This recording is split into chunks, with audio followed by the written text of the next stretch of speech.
వరంగల్ ఎర్మాల మార్కెట్లో అసలు ఏం జరుగుతుంది? అధికారుల తీరుపై రోజు రోజుకు రైతులు ఆగ్రహం చెందుతున్నారు. అసలు రైతులు ఎందుకు ఆగ్రహం చెందుతున్నారు? రోజు రోజుకు మిర్చి ధర తగ్గడంతో ఇక్కడ ఉన్న అధికారులు పట్టించుకోవాలని చెప్తున్నారు. దీని మీద మనం తెలుసుకునే ప్రయత్నం చేద్దాం. తాడ్బాయి మండలం నుండి మాకు వెనుమాముల మార్కెట్ ఇదే ఫస్ట్ టైం సార్. మేము ఒక 15 బస్తాలు తెచ్చినాము. అవి ఇక్కడికి వచ్చినాక దాన్ని సూచనాదులు లేడు 3,500 రూపాయలు అంటారు సార్. 341 US company. మేము మంచి నాణ్యతమైన సరుకు తెచ్చినాం కానీ సార్ ఇక్కడ గిట్టుబాటు ధర లేదు. ఇక్కడ ఇంకొకటి ఏంటంటే సార్, ఇక్కడికి వచ్చినాక మాకు దమ్ము దగ్గు, ఈ ధూళికి ఈ ఎక్కడ ఉన్నా కానీ మొత్తము ఈ ఒళ్ళంతా పొక్కుల్లాగా మంటలాగా సరైన వాటర్ సోర్సెస్ లేవు. చాలా అవస్థ ఉన్నది సార్. ఇక్కడ అసలు పట్టించుకునే నాదుడు అయితే లేదు సార్. దయచేసి ఇది ఈ పైన ఎండ ఉంది, కిందనేమో ఈ మంట సార్.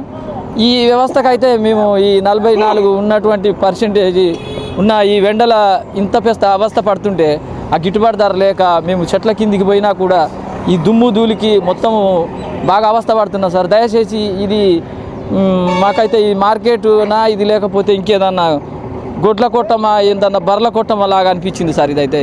దయచేసి ఇదైతే బాటు ధర విషయంలో ఇవాళ తేజ 18,000 అన్నారు, కొనుడు 12, 10,000, 8,000, 10,000, 6,000. సింగిల్ పట్టికి అయితే 42,000, 43,000 అన్నారు, కొనుడు 7,000, 8,000. మాకైతే 7,000, 9,000 పడ్డాయి. ఆ రేటు విషయంలో అంటే అసలు ఎవరు పెడతారో ఎవరికి ఉంటారో వాళ్ళకే తెలుసు. ఇబ్బంది అయితే చాలా ఉంది. అసలు రేట్ అనే విషయమే లేదు. అది ఒక పద్ధతి లేదు, ఒక రేట్ అనేది లేదు. తాళ్ళకైతే ఇక అట్నే వదిలిపెట్టి పోయిరు కొందరు రైతులు అయితే. అమ్ముతే లేకుండా లేదు. 1,500, 2,000 ఉంది. అది కిరాయి వస్తలేదు. రేటు విషయంలో అసలు పట్టించుకునేటోళ్ళు లేడు, అడిగేటోళ్ళు లేడు. ఎవరికి ఏం రేటు పెడతాననేది వాళ్ళకే తెలుసు, కొన్నోళ్ళకే తెలుసు. ఇక అది పట్టించుకునే రైతులు అయితే ఇక అది వదిలిపెట్టి పోతారు అది రేటు విషయంలో. మాది జయశంకర్ భూపాలపల్లి జిల్లా రేగొండ మండలం వెంకటేశ్వరపల్లి అండి. నా పేరు భానుద్రావను. నేను ఎకరం తేజ మిర్చి పెట్టానండి. ఆసియాఖండంలో అతిపెద్ద మార్కెట్ అంటారు ఇక్కడ. కానీ ఫెసిలిటీస్ చూస్తే కనీసం ఊడవడానికి కూడా ఎవరు లేరు. ఈ ఘాటుకు ఆ పైన ఎండకు ఎంత విపరీతమైన ఇబ్బంది పడుతున్నామని అంటే, కనీసం వాటర్ చేయడానికి అన్ని తాగునీరు అని అందరు పెట్టారు, కానీ మొత్తం వేడి వాటర్ వస్తున్నాయి. అవి తాగడానికి కూడా కనీసం బయట వెళ్ళడానికి కూడా రైతులు అక్కడ బయట కూడా సౌకర్యం లేదు. 4 ఎకరాలు పెట్టినాం. 4 ఎకరాలు పెడితే అది 60 బత్తాలు అయింది. తెస్తే 9,500 అంటారు రేటు. ఏం చేద్దాం? 8 లక్షలు పెట్టుబడి పెట్టినా. ఇప్పుడు అమ్మితే 2 లక్షలన్నర వస్తాయి వస్తాయి. ఇట్లా మధ్యలో దోసుకున్నాడు అంతా. మధ్య దళారీలు మధ్యలో దోసుకున్నాడు. రైతుకి ఏమి లేదు.